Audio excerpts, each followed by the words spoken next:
দেখেছো ঠাকুর? হ্যাঁ, আসো।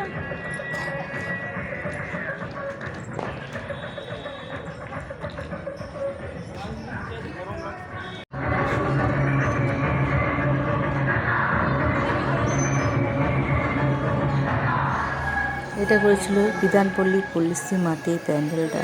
পুরো ভিডিওটা দেখবেন আপনারা। যত সুন্দর প্যান্ডেল ততই সুন্দর মায়ের মুখটা, আর নিখুঁত কাজ, নিখুঁত একদম ঝাড়বাতিগুলো এত সুন্দর অপূর্ব লাগছিল, বলার কোনো ভাষা নেই। আশা করি আপনাদের এই ভিডিওটা ভালো লাগবে। ভালো লাগলে অবশ্যই একটা লাইক কমেন্ট করবেন। আর মায়ের মুখটা, মায়ের রূপটা সত্যি দেখার মতন, অসাধারণ। মধ্যগ্রাম বিধানপল্লী সার্বজনীন শ্যামা পুজো পরিচালনা সমিতির পক্ষ থেকে